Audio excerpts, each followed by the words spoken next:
Kia ora. Kia ora. Marama Davidson, right of reply. Woo!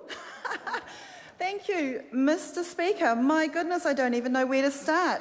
This is a bill to improve Māori representation in local government, the Māori Local Electoral Amendment Bill. Mr. Speaker, it is simply to make the process the same as the process for establishing general wards, the same. That's what this bill wants to do, to make it the same. And I could almost just finish there, but it's too tempting. It's too tempting.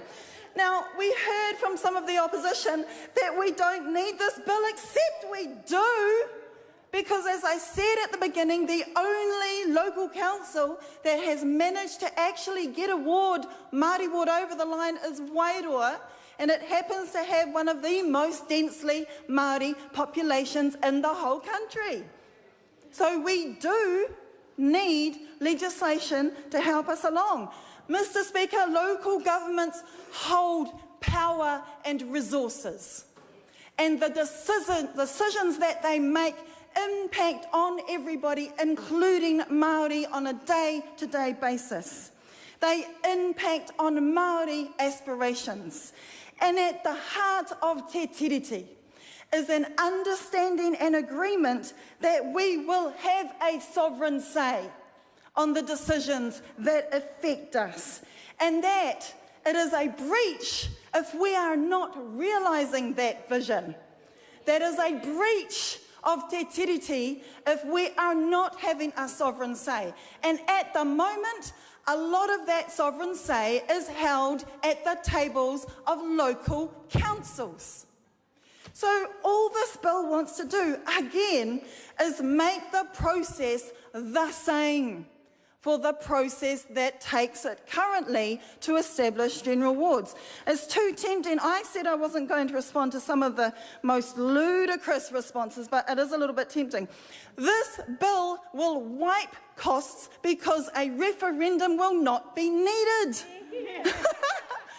The opposition tried to, tell us that it's going to be too costly for another referendum. This from a party who loves million-dollar referendums, didn't even read the bill, because this legislation removes the need for referendums and leaves the decision at the local council table without the extra cost and the extra hurdle.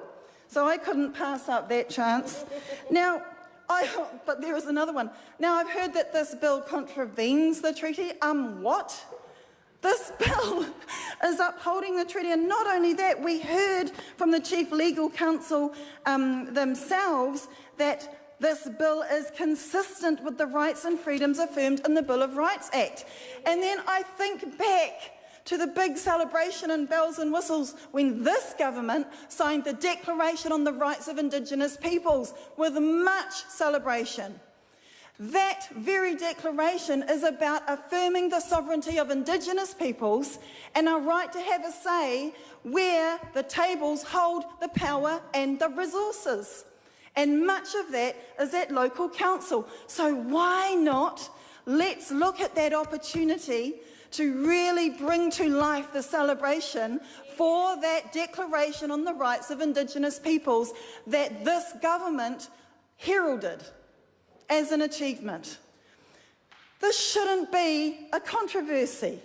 This should be grown-ups in this House ready to just make a legislative difference that will benefit everybody, that will benefit our communities in Aotearoa, New Zealand, in this modern day and age, that actually will allow more Māori at the table so we actually can work together.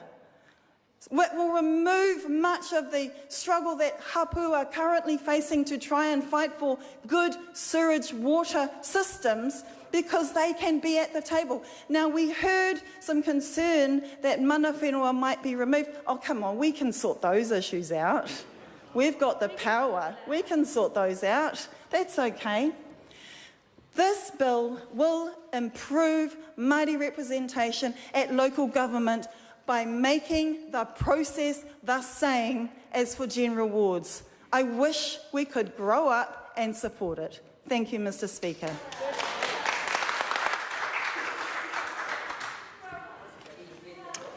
Members, the question is that the motion be agreed to. Those of that opinion will say aye. Aye. Those against, no. No. The noes have it. Party vote is called for. The clerk will conduct a party vote.